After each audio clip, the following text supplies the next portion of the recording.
eles se trancaram em uma casa, fecharam, voltaram, se trancaram com toda a segurança. Por quê? Porque os judeus estavam querendo matar. Porque os judeus estavam querendo matar os discípulos. Porque já fazia 3 dias e Jesus não tinha ressuscitado. 3 dias e Jesus não ressuscitou. E os judeus estavam dizendo que era anátema, que Jesus não existia, que não passava tudo de um lero-lero, de um blá-blá-blá, que tudo que ele falou era mentira. Então vamos matar esses discípulos para que esta falsa pregação não se espalhe por todo mundo.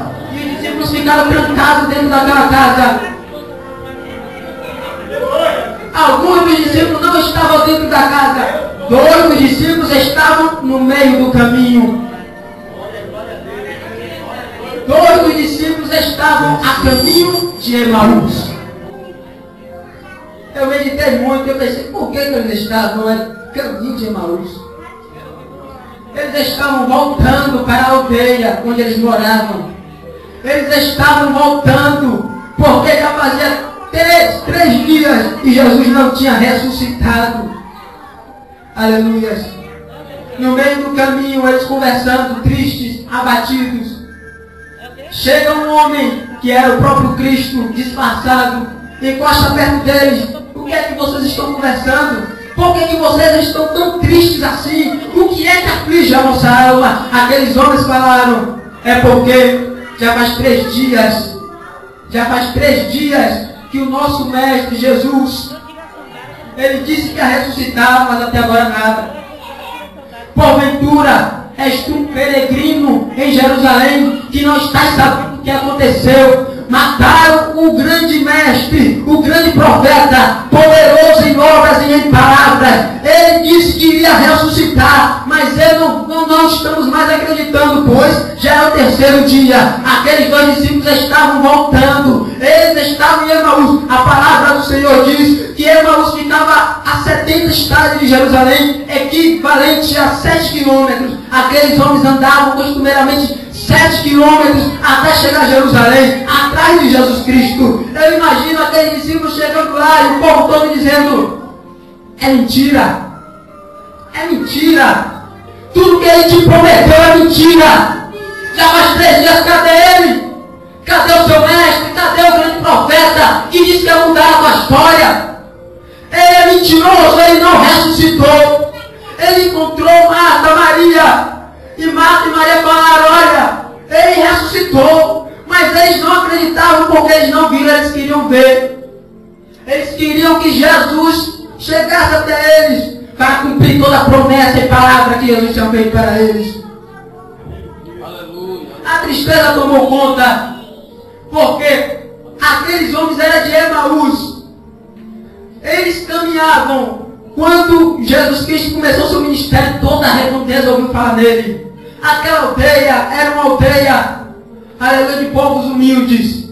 Eles caminhavam 7 quilômetros até encontrar Jesus em Jerusalém. Chegando lá, imagino Jesus Cristo pregando maravilhas, falando promessas de que ia mudar a vida, de que Ele era o caminho, a verdade e a vida. E eles ficavam regozijados, eles ficavam alegres porque Ele tinha encontrado uma nova maneira de viver. Eu imagino aqueles discípulos chegando lá no grande dia e tudo não passou de uma ilusão.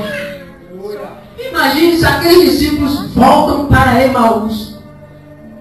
A aldeia com certeza estava esperando eles.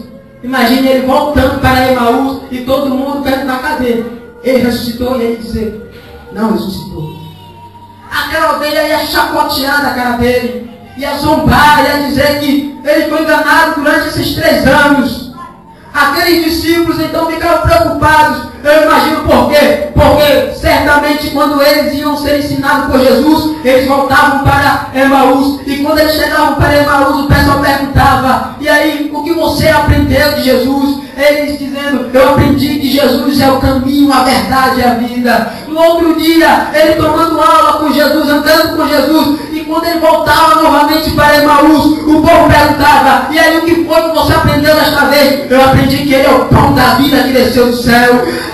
Imagina eles voltando de Jerusalém todos os dias, chegando para Emaús e dizer, e aí o que foi que você aprendeu? Eu aprendi que se você entrar e conhecer a palavra vos libertará.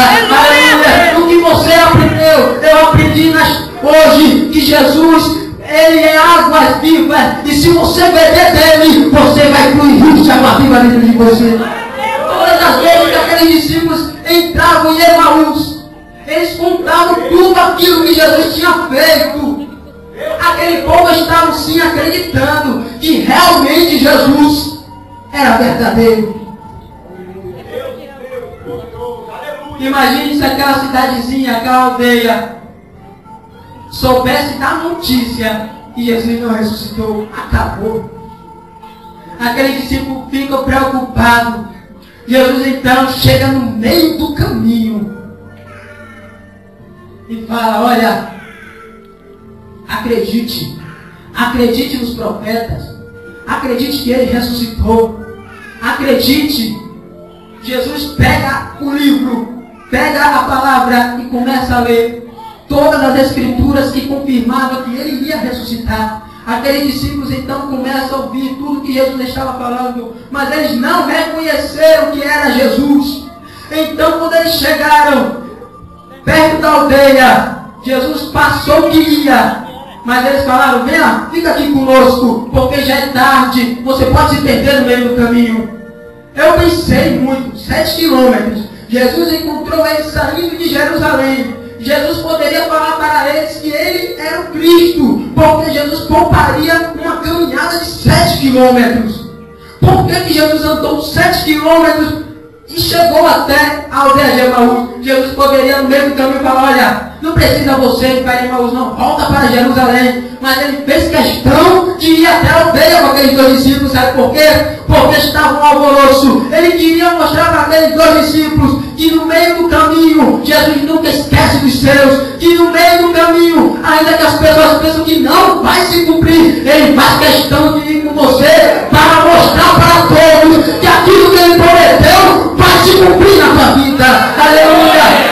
Quantas pessoas estão no meio da igreja, pessoas se desviam, por quê? Porque receberam uma profecia, receberam uma palavra de mudança, uma palavra de Deus, que tudo iria mudar, que a sua vida iria mudar, que seu filho ia sair das drogas, que você ia ter um emprego, ia parar de ficar nessa vida de humilhação, aleluia. Mas quando não se cumpre, imagine uma coisa: você receber a profecia de um homem, de um profeta, é diferente de você receber do próprio Deus. Não foi João Batista, não foi Pedro, não foi Tiago, não foi Bartolomeu. Foi o próprio Jesus que prometeu que ia mudar a vida dele. E é só Jesus. É por isso que tem pessoas que, quando nós vamos evangelizar, que estão afastados da igreja, eles não dão braço a torcer, porque quem prometeu para eles foi Jesus. Tem coisas que só Jesus pode mover. Jesus poderia mandar Pedro, João, Tiago, e no meio do caminho falar: volta, rapaz, volta. Nós vimos ele, volta. Não, Jesus fez questão de ir. Jesus, ele marcou o encontro com você aqui nesta noite. Ele fez questão de marcar o encontro para ele dizer para você que tudo que ele prometeu vai se cumprir.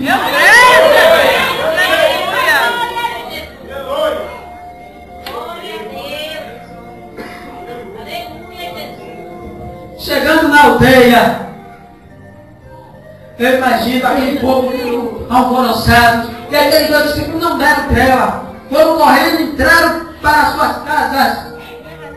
Chegando nas suas casas, Jesus pegou um pão, vamos celebrar uma ceia, e repartindo o pão, aí quando aqueles 2 discípulos olharam: peraí, esse repartido pão eu conheço, esse jeito de partir o pão só Jesus sabe fazer, ninguém parte o pão desse jeito. Aí então abriram-se os olhos, e então veio a revelação de que aquele homem era realmente Jesus. Quando olharam para os outros, e que ele olhou novamente para a mesa, Jesus já tinha desaparecido. O Espírito Santo já tinha arrebatado a Jesus, e eles, quando olharam, não viram mais Jesus. E então falaram um para os outros: vem cá, porventura no meio do caminho, quando nós estávamos andando, o nosso peito não queimava quando ele falava? No meio do caminho, quando nós estávamos ouvindo, o nosso peito pegava fogo quando Jesus falava? É Ele! É Ele que ressuscitou!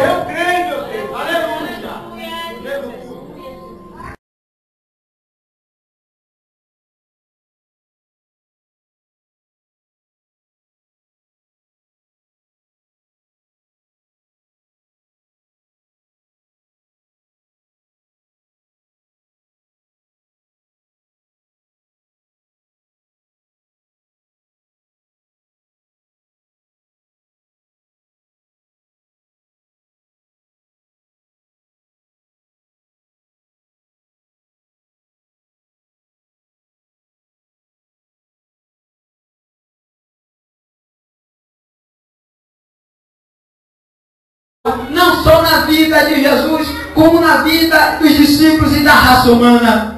Jesus prediz a sua morte. Jesus então prediz que tudo vai terminar numa cruz. Os discípulos não entendem no começo. Jesus então não insiste para não turbar a mente. Acontecendo que se cumprindo os 3 anos, o final do ano de Jesus, o final do seu ministério aqui na terra, Jesus chama os discípulos e tem a conversa final. É necessário que o cordeiro padeça. É necessário que o cordeiro seja imolado na cruz. É necessário que o Filho do Homem pereça, para que se cumpra aquilo que Isaías disse, que dele não fizemos caso algum, que ele levou sobre si as nossas dores, as nossas enfermidades, o castigo que nos